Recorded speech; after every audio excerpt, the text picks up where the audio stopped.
La Rueda Suelta. Entrevistas con José Ángel Báez.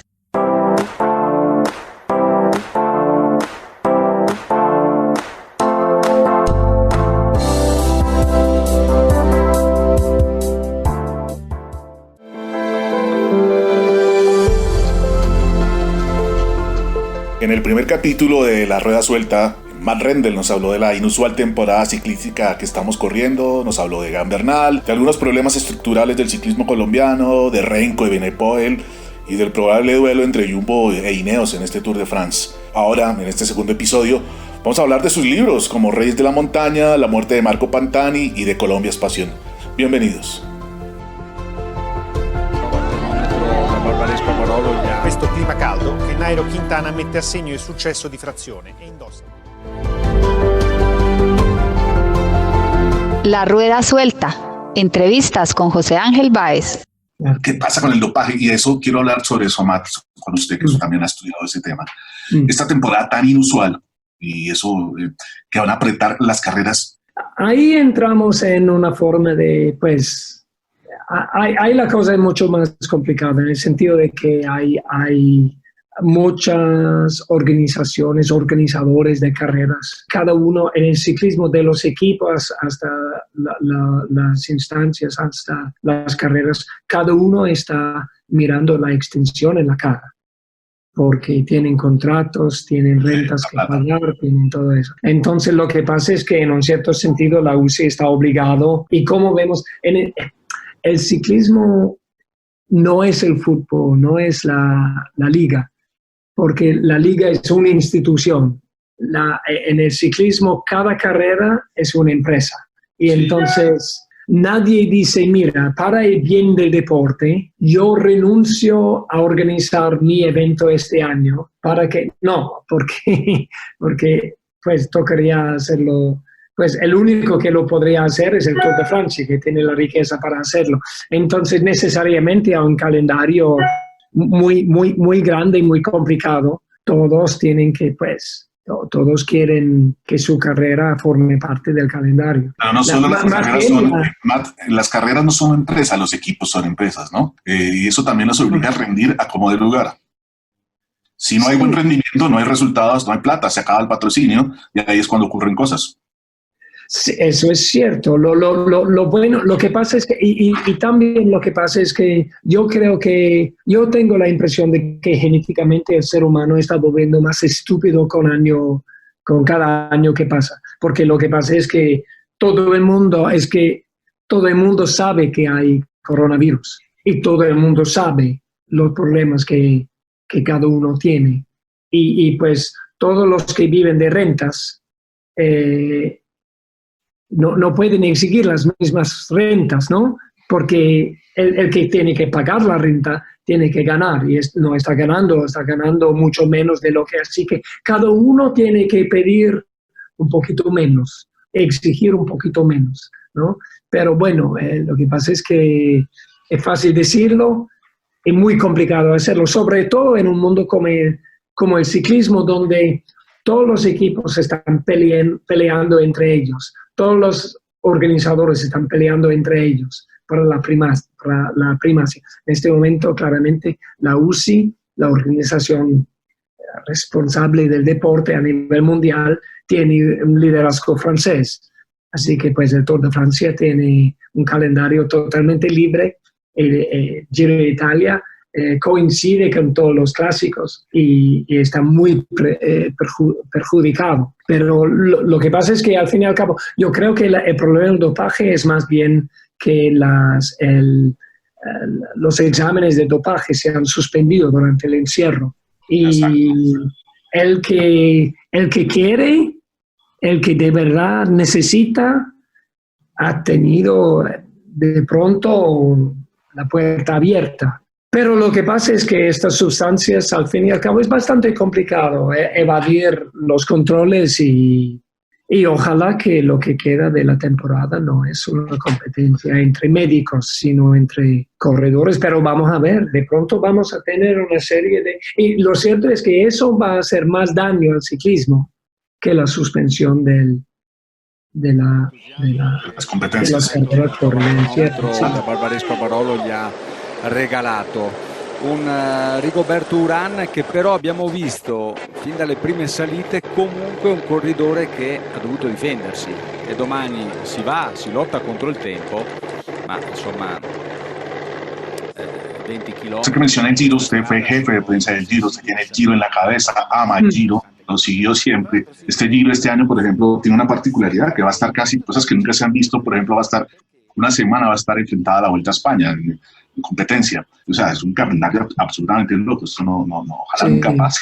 El Giro ha sido una competencia muy generosa y le dio muy bien a los colombianos últimamente. Pues, de hecho, Nairo la ganó en el 2014. 14, y ahí estuvo Urán, hasta Urán en el podio. El mal dado Bananito Betancourt, que es otro gran ciclista, estuvo ahí también. Chávez también ha sido podio. El Giro, ¿por qué le viene también a los colombianos? Y de hecho, también tengo que preguntarle, los que amamos el ciclismo a veces queremos más Giro que Tour. ¿Qué está pasando con el Giro? Es una muy buena pregunta.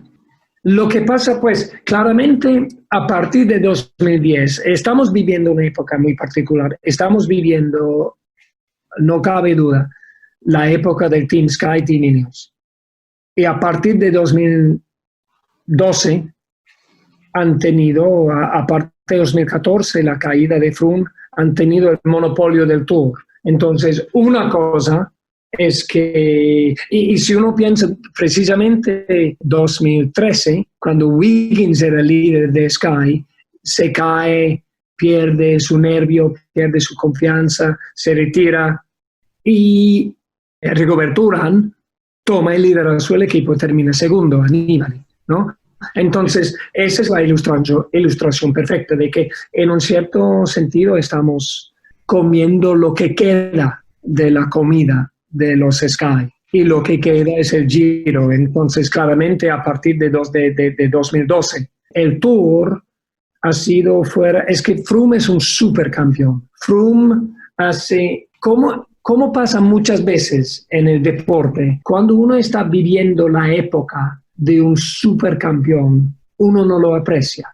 Hay los celos, los nacionalismos, los aburrido porque han ganado otra vez. Froome ha sido un supercampeón. Y como Nairo a veces me han dicho qué puntos débiles ha visto en Froome. Y Nairo dice, yo nunca he visto ningún punto débil en Froome. Y entonces lo que pasa es que, claro, lo que queda es el Giro. Y luego el Giro yo no sé, yo creo que, mira, yo que soy de Londres, de Inglaterra, y los colombianos, la colonia colombiana comenzó a llegar en los años 70. ¿Y qué hacía? Trabajaba en restaurantes italianos. Y en Londres, la colonia colombiana y los italianos hay una afinidad. Yo viví en Italia, y entre Italia y Colombia hay algo especial. Cochise Rodríguez era tan amado en Italia, porque que hay algo entre los colombianos y los italianos que hay históricamente no se explica por qué, pero no es para nada que Coppi fue a Colombia en 1957, ¿no? Lo recibieron como si fuese el Papa. Y hay algo entre los dos países, una afinidad de espíritu, de Finalmente somos latinos, ¿no? carácter. Sí, eso es. Pero más que eso, porque Italia no tiene la complicación de ser el ex metrópolis colonial, como Madrid, como España, ¿no? Y habla otro idioma, ¿no? Nadie está diciendo no se habla así, sino se habla así. Entonces, y bueno, muchos de esta generación, de Winner, de Ivan Sosa, Egan mismo, han crecido en Italia, lógicamente por el equipo Selle Italia, Giocattoli Androni, han pasado muchos italianos. Los equipos de Gianni Savio, que ha sido un convencido del ciclista colombiano, ¿no? Sí, él ha sido un explotador de mano de obra colombiana. Sí. Matt, hablando un poco de esa comparación Giro-Tour es muy interesante. Yo también veo que el Tour ha perdido las cronos individuales. ¿Qué pasa? Cuando hay una crono larga, más de 50 kilómetros, Obviamente los Chronoman le sacan a los escaladores 3, 3,5, 4 o incluso más, mucho más. Lo que hace que las carreras, necesariamente cuando haya una montaña, así sea una tachuela, obliga a los escaladores a atacar, que las carreras sean mucho más emocionantes, más abiertas. ¿Usted cree que al Tour le falta cronos? Por ejemplo, este año hay una que es casi terminando la carrera, es más, no es plana. ¿Le está faltando las cronos al ciclismo, sobre todo al Tour? Como para que los demás despierten, reaccionen y no veamos carreras tan monótonas de solo ataques en los últimos 5 kilómetros. Complicada la cuestión. Lo que pasa es que también en años recientes hemos tenido el freak de Froome, que es capaz de ganar un contrarreloj y ganar en montaña. Y lógicamente el diseño de una carrera refleja un poquito la experiencia reciente. Y no sé si le ha faltado, ciertamente, mirando al futuro, Evenepoel va a ser capaz de ganar todos los contrarios. Va a ser muy parecido a la época de Indurain, donde tienes un corredor. Es lógico que pues, es una combinación muy rara, tener un físico grande, fuerte, masivo, que es capaz de producir vatios máximos, pues, absolutos, muy altos, pero también de escalar con la fuerza-peso de un escalador. Y lo que pasa es que, pues, yo me acuerdo las proezas de las hazañas de Indurain en los contrarrelojes de Tour. Arman de las Cuevas, la gran sensación del cronómetro del Giro de Italia, otra gran sensación del ciclismo moderno, ganándole a Buño, ganándole a Lemon, ganándole a Chiappucci y compañía. Ahí viene Gianni Buño, está cediendo 3 minutos 20 segundos ahora mismo Indurain, puede cederle casi 3 minutos y medio, ojo, 4 minutos, perdón, 3 minutos y medio está la diferencia ahora. Gianni Buño en los últimos 50 metros, 1:23.12. Y luego que ganaba Luxemburgo, recuerda que en Luxemburgo le sacó a Gianni Buño 4 minutos en una crono como de 60 kilómetros. Claro, uno decía que y luego en la montaña no perdía nada. Porque sí, era muy difícil atacarlo, ¿no? Pero sí, era muy difícil atacarlo. Pero mire si está un poco atrás, en la época de Hinault y Lemon. Claro, ellos en la crono eran muy sobrados, hasta el mismo Fiñón.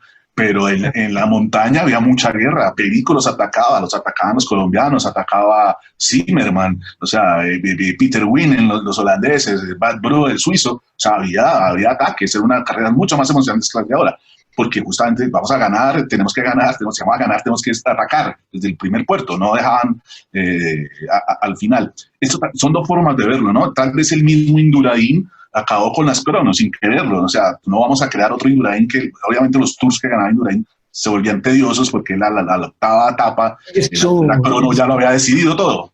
El peligro de Evenepoel es precisamente eso. Yo no canso de decirlo, que cuando uno tiene una persona que domina en la crono y luego no pierde nada en la montaña, es un espectáculo supremamente aburrido.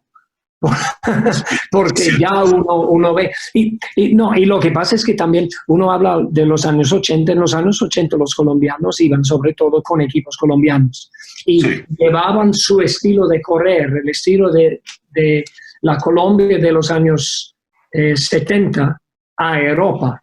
Y lo que pasa es que, por ejemplo, Nairo ha tenido la desventaja de correr con un equipo que corría con Nairo como si Nairo fuese Indurain.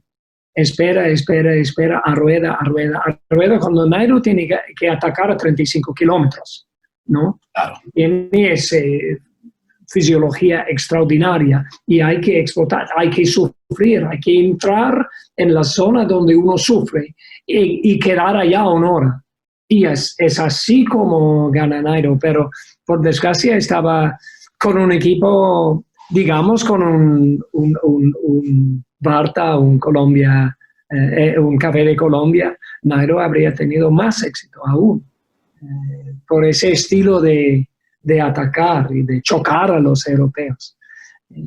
Pero así se han un poquito domesticado el talento colombiano. Los han controlado, les han cortado las alas, como se dicen.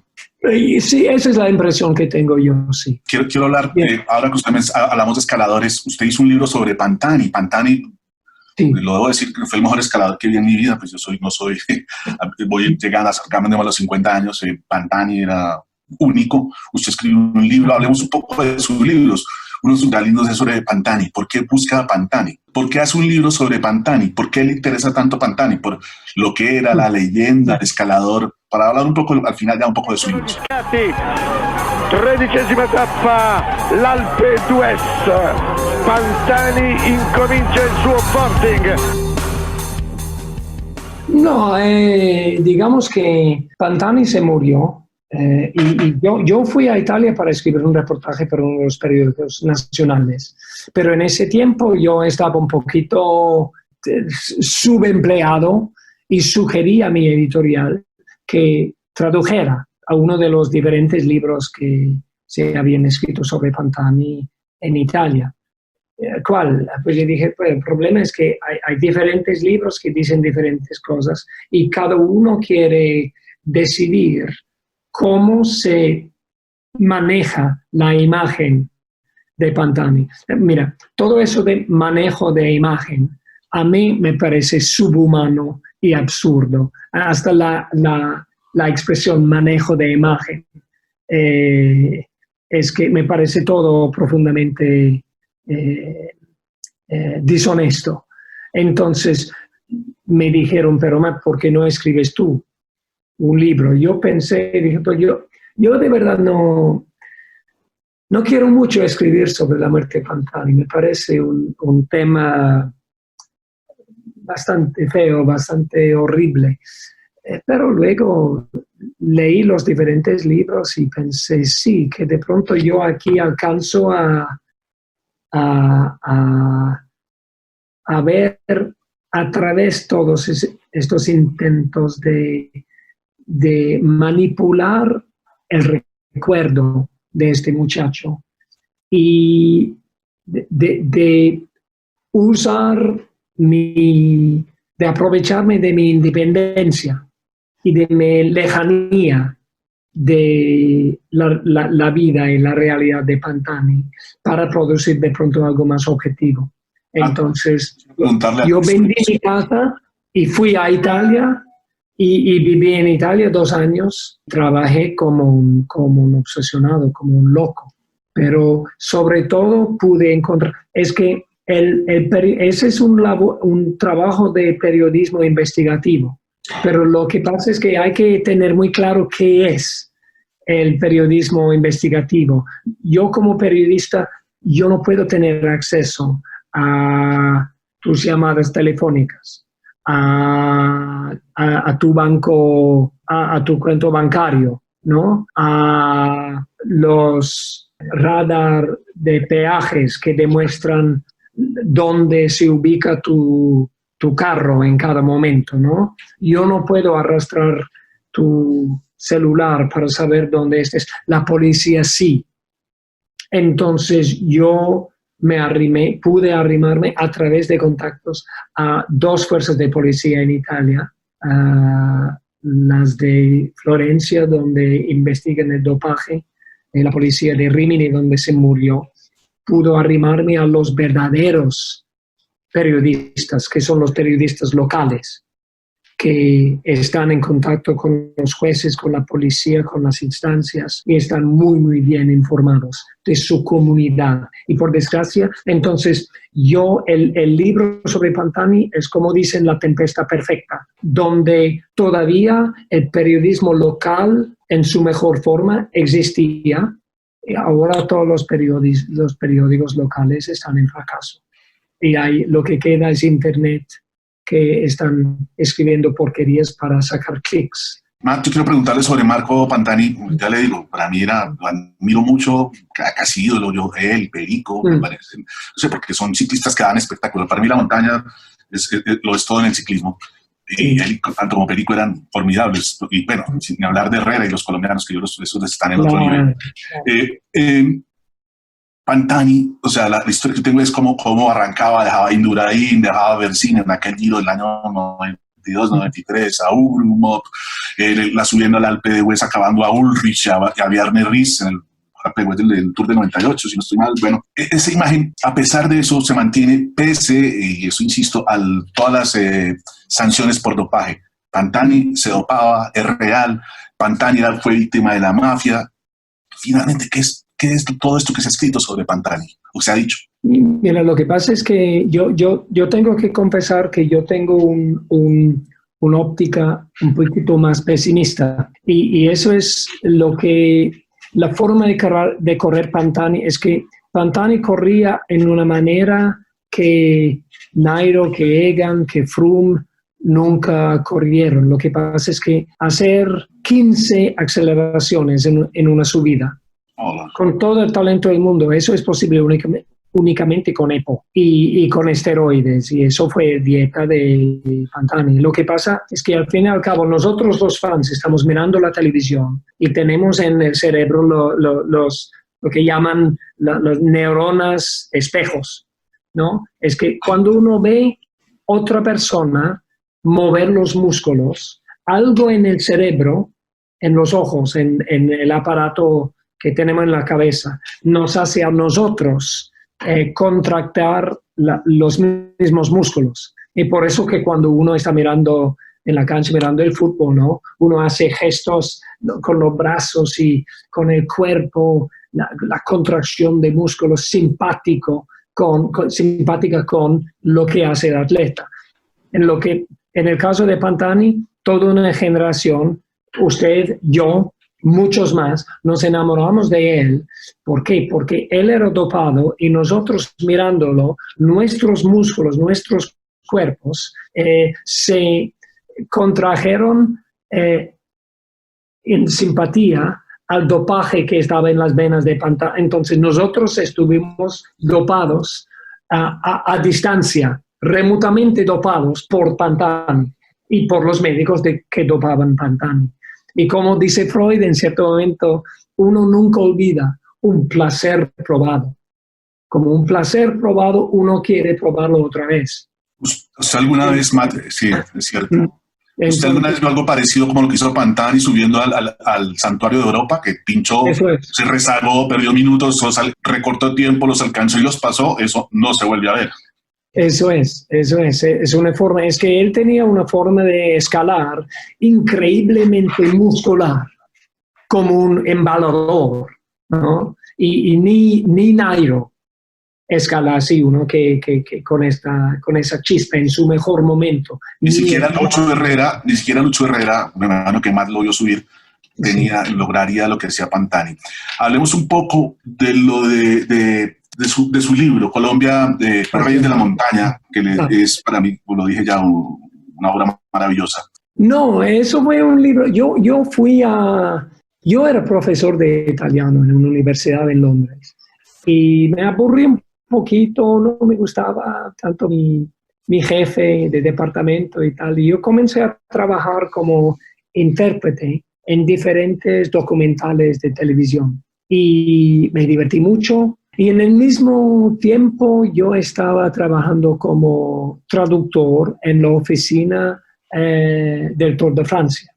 Y entonces yo descubría al ciclismo. Yo no era un seguidor de ciclismo, de verdad. Yo seguía el atletismo y otros deportes, pero así yo estudiando en Italia descubrí el Giro de Italia, pero no tanto como un evento deportivo, sí como un evento deportivo, pero sobre todo como un fenómeno de la cultura italiana. Entonces, yo descubrí al ciclismo colombiano con esa influencia, como una exhibición de una cultura, más que como un puro deporte, porque el ciclismo es un deporte, pero es muy, muy impuro, ¿no? Es que la intemperie, el paisaje, hasta la dieta, ¿no? Que el corredor europeo que viene a Colombia y tiene que comer comida colombiana se encuentra, pues, sumamente en desventaja. porque no puede comer su comida de toda la vida. Entonces, yo creo que yo vi y veo, mi concepto del pelotón es que uno ve una de esas imágenes de helicóptero desde muy, muy arriba, uno ve 160, 170, 180 corredores. Cada uno es un universo. Cada uno es un mundo de pensamiento, de consideraciones, de sensibilidades que son...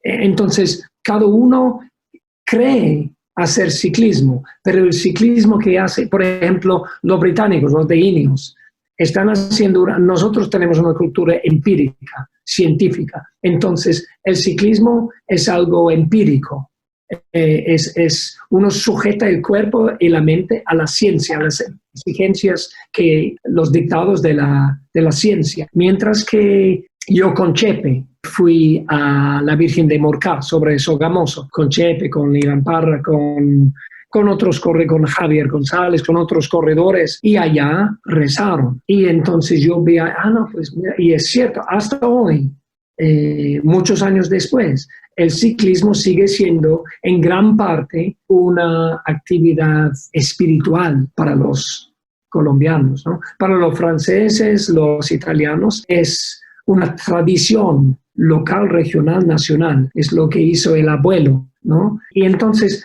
para los australianos es otra cosa. Para los australianos es ir a otro mundo, pero ellos, que son producto del colonialismo británico, eso es regresar a Europa para demostrar que han hecho bien. Pues cada nación, pero no solamente nación, sino región, localidad y cada individuo tiene... Todos creen que están haciendo la misma cosa, pero no es cierto. Es cierto solamente en la lista de resultados. Pero en el mundo de su alma, el mundo de su psicología, cada uno está haciendo una actividad totalmente distinta. Y por mi parte, por mi familia, mi vida, mi pasado, lo que a mí más me fascina es la parte espiritual del ciclismo colombiano. Y recientemente he descubierto... También yo creo que como todos, como hemos visto en Nairo, que siempre más reconoce un poquito la parte muisca de su identidad. Y pues Einer Rubio también, ¿no? De Iguaque. Y pues los otros corredores que son, reconocen... La Tapuma que es de Nariño también tiene... Claro. Winner también, su abuelo, que era un activista. Y entonces todo lo que es... Lo que me encanta sobre todo es el sentido de distancia, el sentido de hablar a través de una tremenda distancia cultural, porque a veces creemos que el mundo es todo igual y no lo es. Y yo en una broma que hice, bueno, una discusión, yo digo broma, era una cosa seria, con mi editor del libro más reciente, Colombia y Espacio, yo le comenté, Nairo, ir de donde viene al podio del Tour de Francia, para mí es una distancia más grande de la de Cabo Cañaveral hasta la Luna, porque cuando construyeron la volqueta para el Saturno 5 para ir a la Luna, sabían que la Luna estaba ahí, lo veían. Cuando Nairo comenzó, no sabía que el Tour de Francia existía. Y cuando uno va del campo ahí, de las colinas sobre, pues en Boyacá, hasta el poder del Tour de Francia. Esa es una tremenda distancia. Y para mí como ser humano, ver la diferencia entre los seres humanos, sus culturas, su tremenda variación. Esa es la esperanza de este mundo. Y eso es lo que a mí me fascina de eso. Y yo sé que los corredores colombianos, Miguel Ángel me dijo, igual Carapaz me dijo, que ellos en el pelotón europeo, con los norteamericanos, con los europeos, que viven con toda forma de ventaja en la vida. Ellos que son campesinos, que son, podríamos decir, casi post-indígenas, ¿no? Y en el caso de Carapaz, es afrodescendiente también, ¿no? Ellos se sienten muy distintos de sus compañeros de cuarto. Sí. Matt, sí, usted lo mencionó, Colombia es Pasión, es su próximo libro, que es una serie de biografías. Hablemos un poco de Colombia es Pasión, que ojalá, por el bien de todos los amantes del ciclismo, lo tengamos pronto, muy pronto en las librerías colombianas. ¿Qué es Colombia es Pasión? Ojalá. Pues es una, como tú dices, es una serie de biografías, pero cada biografía construye un cuadro de su momento y de su lugar. Así que es una serie de biografías de muchos de los corredores del World Tour actuales, pero a través de esas biografías se va construyendo un cuadro de lo que es la Colombia de los últimos, digamos, más o menos a partir de los años de 1990. Entonces, intento poner esta generación dorada de ciclismo en el contexto del desarrollo de Colombia a partir de 1990, y eso en el contexto de las relaciones entre campo y ciudad, y en el contexto de, digamos, 500 años de la conquista, porque la globalización llegó con los españoles en 1500, 1530 y pico. Entonces, intento poner con lo que a mí me encanta en los libros es ver el detalle que lo dice todo en el contexto grande de la historia. Así que del más pequeño a la escala más grande. Y luego, dentro de eso, pues, un compromiso, y es mi compromiso, es un compromiso que tengo ya desde los años 90 con el ciclismo colombiano. ¿Quiénes aparecen en la biografía, Matt? ¿Quiénes?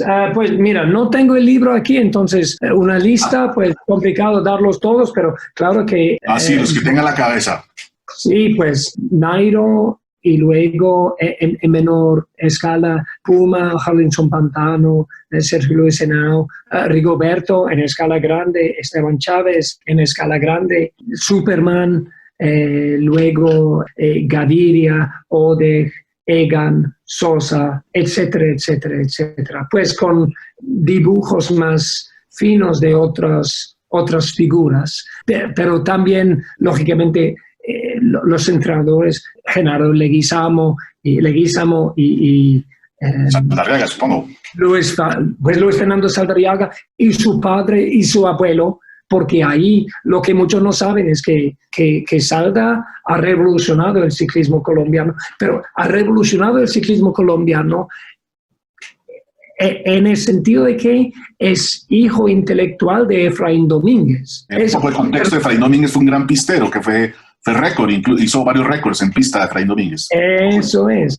Sí, entonces, pero también entonces hay muchos que piensan que Saldarriaga es uno que sale de la universidad y trae sus teorías al ciclismo y así es la explicación, pero su abuelo conducía su Ford camioneta detrás de Cochise. Su abuelo era el mejor amigo de Cochise, que conducía detrás de él en sus más grandes victorias en Colombia. Así que hay una tremenda tradición familiar. Entonces, intento entre todas estas personas y bueno, lógicamente Luis Guillermo Plata, que ahora en Colombia tiene un perfil muy importante como el coordinador de todos los esfuerzos contra el coronavirus, pero él fue el creador del proyecto Colombia es Pasión. Entonces, el proyecto que impulsó a esta generación de ciclistas. Sí. Así que intento conectar todas estas personalidades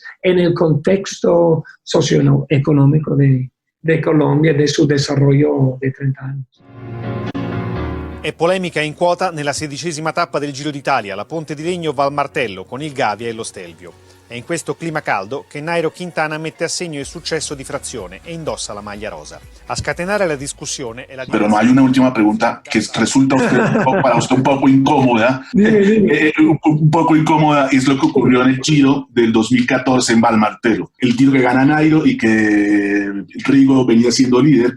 Eso ha generado cierta división, no grande, debo decirlo, entre, uno puede decir, los uranistas y los nairistas.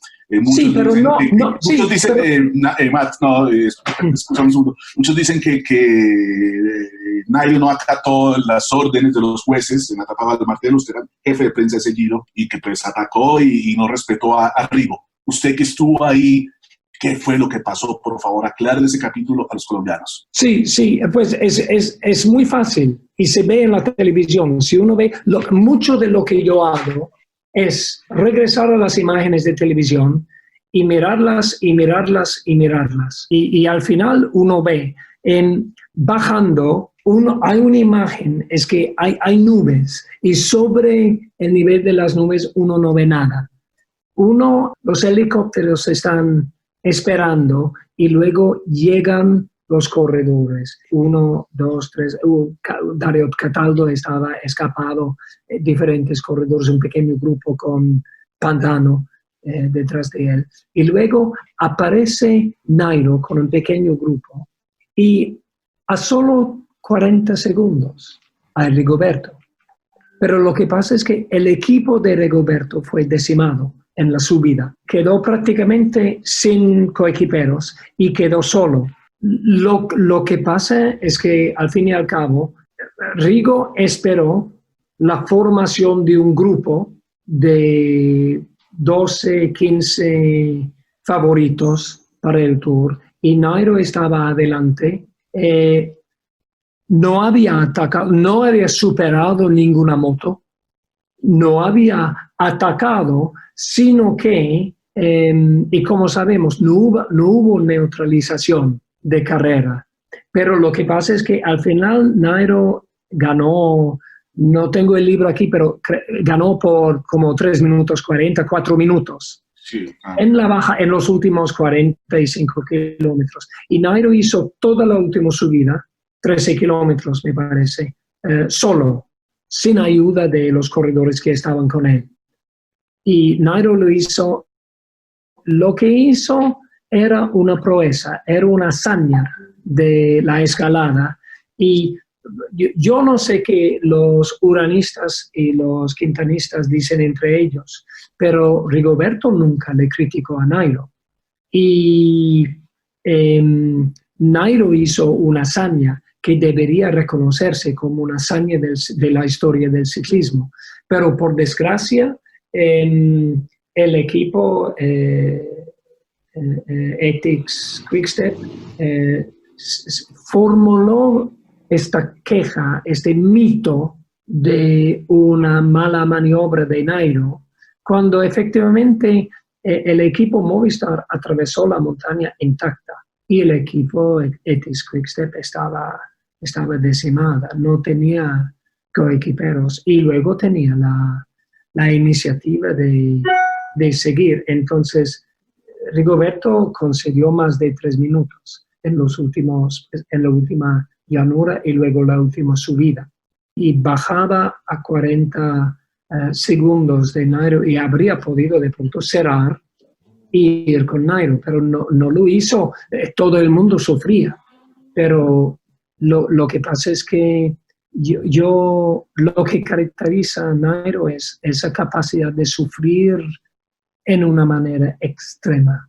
Y la mañana antes de esa etapa, muchos corredores, era la etapa que el año anterior se había cancelado y muchos querían cancelarlo. Y Nairo dijo, no, para mí la etapa sigue y esta es mi etapa. Y yo creo que muchos tenían miedo de Nairo porque tiene esa capacidad de sufrir. Y hasta cuántas veces hemos visto, que hasta el año pasado en el Tour Colombia, ¿no? Cuando ya le había ido mal y en vez de renunciar en la última etapa, él lo ganó porque Miguel Ángel López y Iván Sosa estaban así pues peleando allí, casi como sprinters en el track, casi separaron. y Nairo, que ya estaba agotado, pero tiene esa capacidad de sufrimiento. Bueno, Matt, le agradezco mucho haber estado acá conmigo en este podcast. Le deseo mucha suerte, que ese libro se venda pronto en Colombia y ojalá veamos una gran temporada de ciclismo, que las expectativas que tenemos se cumplan y que, como siempre, deseando que los colombianos ganen. Matt, un abrazo y mucha suerte. Un abrazo a ti y muchísimas gracias. Y seguimos hablando. La Rueda Suelta. Entrevistas con José Ángel Báez.